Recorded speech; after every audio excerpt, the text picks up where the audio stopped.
So this is happening, huh?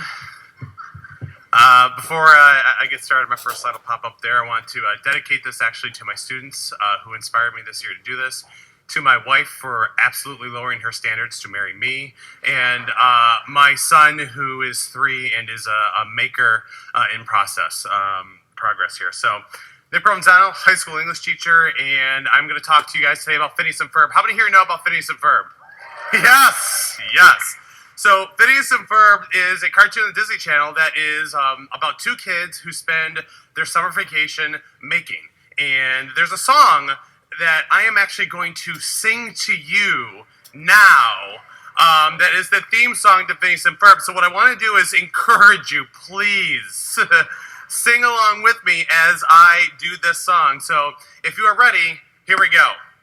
There's 104 days of summer vacation, and school comes along just to end them. But the annual problem of our generation is finding a good way to spend them. Like maybe building a rocket or fighting a mummy or climbing up the Eiffel Tower.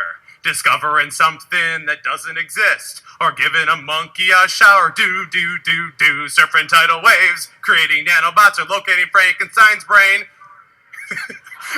Creating dodo birds, painting continents, or driving your sister insane. Phineas! As you can see, there's a whole lot of stuff to do before school starts this fall. So stick with us, cause Phineas and Ferb are gonna do it all. So stick with us, cause Phineas and Ferb are gonna do it all. Mom, Phineas and Ferb are creating a title sequence. Guitar riff.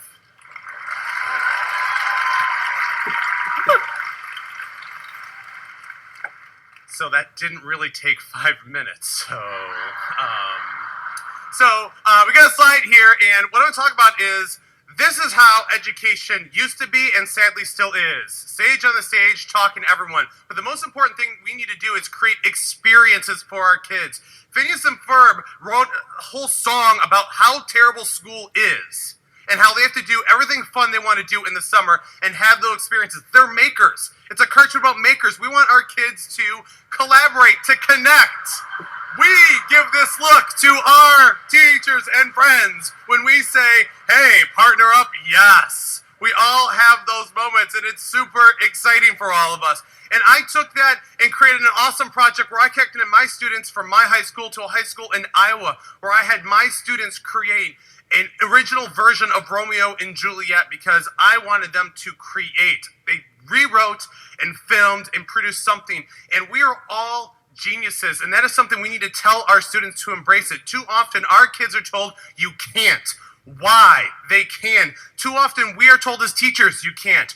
Why? Because it's easier to say no. I like to do it and then ask permission, right? It's way easier to do it that way.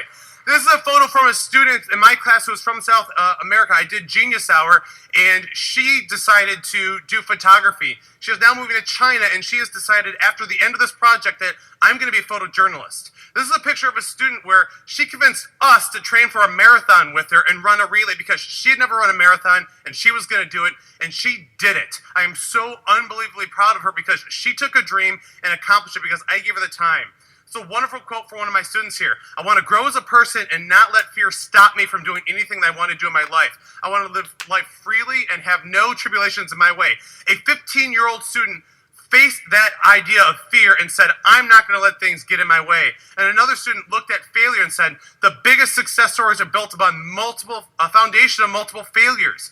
I gave my kids the opportunity to explore their passions, and not only did they create, they blew me away, which I don't know why. I should know better at this point. So I chose to share their stories with the world, and my 20-time project was TEDx Grosse Pointe South HS. I gave them a platform, thank you, where they could actually give their talks and share their passions with the world.